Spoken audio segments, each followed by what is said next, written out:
Daniel Rosenfeld, better known as C418, is the beloved and acclaimed composer of all of Minecraft's music from 2009 to 2018. He made a total of 43 songs for Minecraft, with another 15 songs being extras for the album releases of his work. This comes to a total of over 200 minutes of music for Minecraft. His score became synonymous with an entire generation of people who played Minecraft from a young age.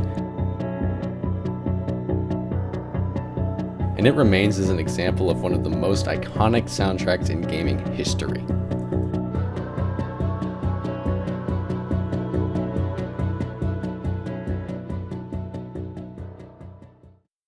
In 2019, Minecraft's next big update, the Nether Update, was unveiled to the world. Development snapshots were released over the upcoming months, and on April 8th, 2020, a new snapshot was released that also included 3 new music tracks for the game. However, to the surprise of many, these tracks were not made by C418. Instead, they were made by the composer of the indie game Celeste, Lena Raine. Understandably, many were confused, but personally I was just impressed at how beautifully it had replicated C418's style. Ever since then, Lena Raine and other composers have essentially taken over for C418. And many have expressed some disappointment in the new music. However, no one I've seen has tried to formulate why they're disappointed. So, I've decided to take a stab at it. Does Minecraft really sound different now, and how can the score be magical again?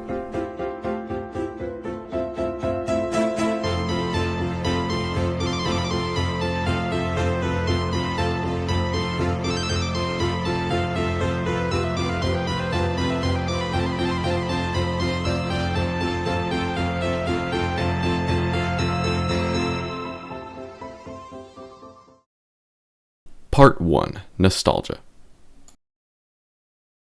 Minecraft's main sound is the piano, obviously. It's been the identifying sound of Minecraft since Volume Alpha, and the most prominent instrument throughout C418's music, even within the Nether and Water songs. However, there are many songs on both albums that do not feature the piano as the main instrument. 3 songs from Volume Alpha stick out to me, and these are great examples of songs that feature different styles of instruments. And the first is Subwoofer Lullaby. This song features a piano, as do the others, but the standout part of the song is the looping synths that play consistently throughout the track.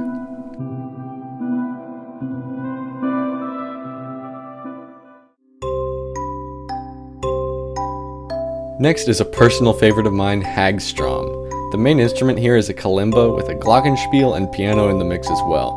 The kalimba gives the song a music box-like effect. I really like it.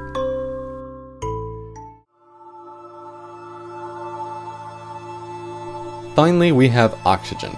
This one has synths like Subwoofer Lullaby, although these are more distant and otherworldly sounding, giving it a sufficiently different vibe when compared to the former.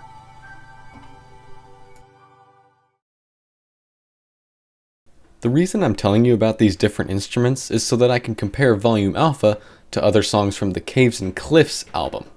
Before I continue though, let me make it clear that I genuinely really like all the music that is currently in Minecraft. However, the music in the Caves and Cliffs album tends to blend together in my head. The Caves and Cliffs update brought a lot of people back to Minecraft, so this album is what most people think of when they hear Minecraft's new music. What these returning players hear when they boot up the game again is 5 out of the 10 songs on the album relying on a piano, which makes for several songs sounding very similar to each other and to Volume Alpha. That's the reason I think people have been disappointed with the newer music, because it reminds them of the old songs. Nostalgia is not inherently bad, don't get me wrong, but it can make you have less appreciation for something that is wonderful on its own. Which brings me to my next topic. Part 2. Raine, Tanioka, and Charoth.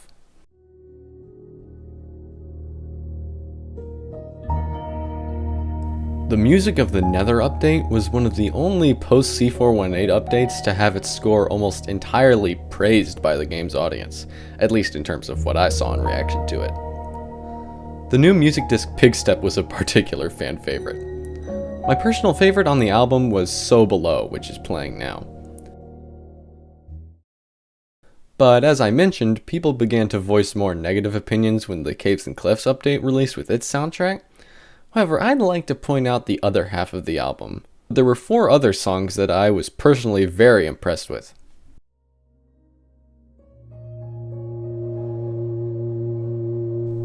Left to Bloom is a welcome change of pace from the more piano-focused songs, featuring a building synth tone and echoing wind chime-like sounds. Infinite Amethyst has similar synths, so I won't sample it for you, but trust me when I say you should definitely give it a listen as well.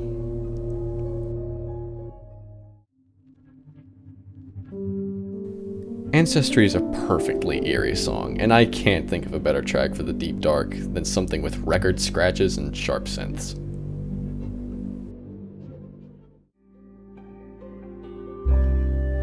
One More Day is pretty special to me because it introduces a new instrument to the world of Minecraft music, handbells. If you've never heard of them, there's a handbell video linked in the description for you to check them out.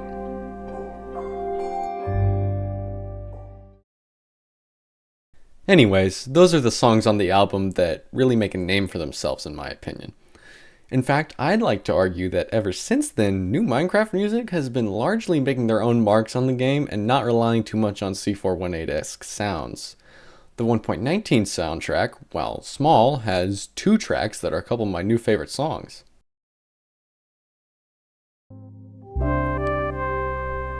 Area is a wistful tune with its own style of synths when compared to C418. It also uses horns, which are not often heard in Minecraft.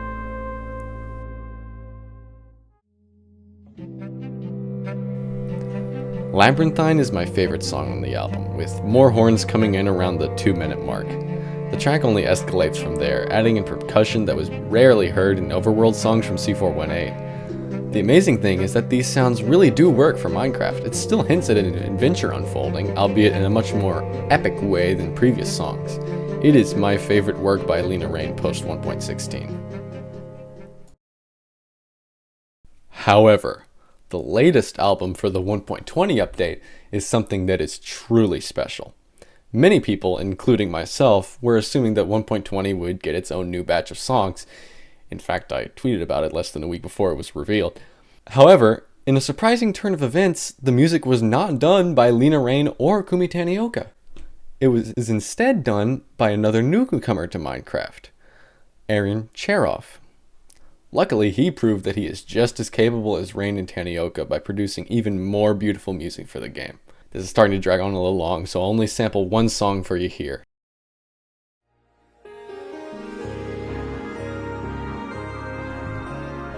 Crescent Dunes is my favorite song on the album and is a wonderful stylistic departure from Minecraft music. It's the most unique song since C418 left, and yet still so Minecraft. It is my favorite post C418 song. Genuinely.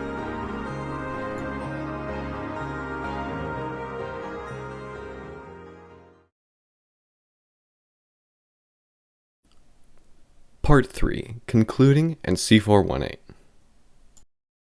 To conclude my opinions on Minecraft's new music, I love it. All 3 people do great jobs, and I wouldn't be opposed to any of them to be given full control of Minecraft's score going forward. And in my opinion, Minecraft's music doesn't have to be magical again, because it already is. I hope my thoughts on this have swayed your opinion, because I truly believe people are looking down on these songs just because C418 didn't make them. However, like many others, I still have that thought in the back of my head sometimes. I want C418 back. I'm sure many of you have heard why he hasn't come back, but if not, I'll put up his Discord explanation here. Basically, he has a 3rd Minecraft album completed, but Microsoft is being stingy with their rights and want to own 100% of the album, whereas in the past, C418 owns 100% of Volume Alpha and Beta and the 1.13 songs. If C418 did come back, I really think it would break the internet. So, Microsoft, if you're watching this, you already have a lot of money. You can afford to be nice this one time. Also, while I have you guys' attention, have you ever heard of C418's other albums? Because if not, now you have, because songs from his album 1 have been playing throughout the entire video. Right now his song Cliffside Henson is being played, and I highly encourage you to check the album out. The tracks recapture that feeling you got from Minecraft's soundtrack when you first heard it. I guarantee it.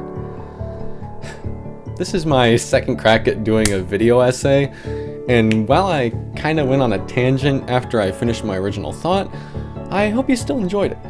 If you did, why not subscribe? I won't force you, but the more interactions I get with this video, the more popular it may get, and the more people will get to know about C418's other songs, so...